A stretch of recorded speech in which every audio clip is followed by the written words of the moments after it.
Terra Madre è un ambizioso progetto di recupero della nostra identità, dell'identità dei tanti racalmutesi sparsi per il mondo, di recupero del nostro passato, delle nostre tradizioni.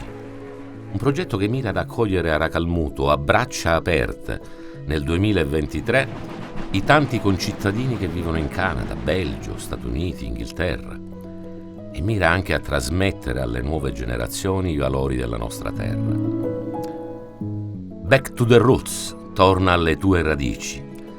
Un progetto ideato dall'associazione Vivi Racalmuto e sostenuto dall'amministrazione comunale, che vede nella realizzazione di un nuovo ciglio per la Festa del Monte 2023 il momento più alto. Un ciglio dedicato ai tanti racalmutesi sparsi per il mondo, progetto presentato a Racalmuto lo scorso 13 luglio. Un'opera d'arte realizzata da uno straordinario artista, lo scultore Giuseppe Agnello. Quando mi è stato proposto questo progetto, diciamo che l'ho subito sposato perché ho ritenuto interessantissimo la realizzazione di questo ciglio degli emigranti, perché era un progetto ed è un elemento che un po' avvicina tutti gli emigranti di questa terra di Racalmuto. E quindi quando mi venne a parlare Giancarlo Matteliano, che è il presidente dell'associazione Vivi Racalmuto, diciamo che mi ha fatto molto piacere e quindi abbiamo lavorato attorno a questo progetto anche con grande passione. Il cero, ho pensato, essendo un cero votivo e non un monumento agli emigranti, abbiamo pensato di realizzare un cero che, che come elementi decorativi plastici porta con sé una serie di elementi simbolici che rievocano un po' la terra di origine degli emigranti, quindi piante, radici.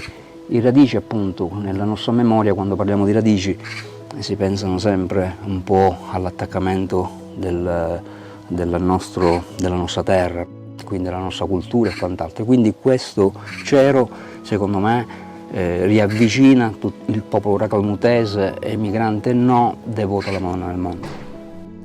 Quando un popolo, un paese, una collettività, grande o piccola che sia, non perde la memoria, vuol dire che non è disposta nemmeno a perdere la libertà.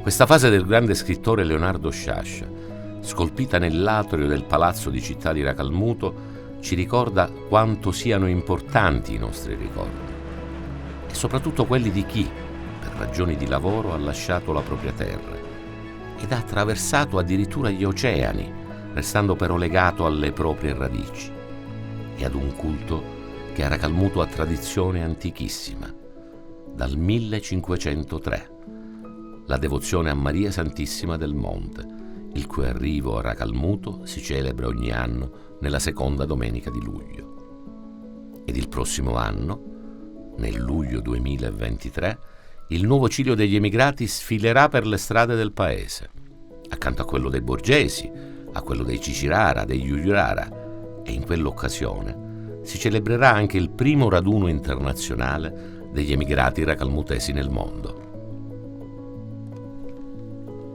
Dobbiamo riannodare le fila della nostra storia, delle nostre tradizioni ed origini, per rinsaldare i legami tra i racalmutesi nel mondo e la loro terra madre. I racalmutesi del mondo di seconda, terza generazione hanno una ragione in più per tornare in paese. Lucilio degli emigrati è il primo raduno internazionale dei racalmutesi nel mondo.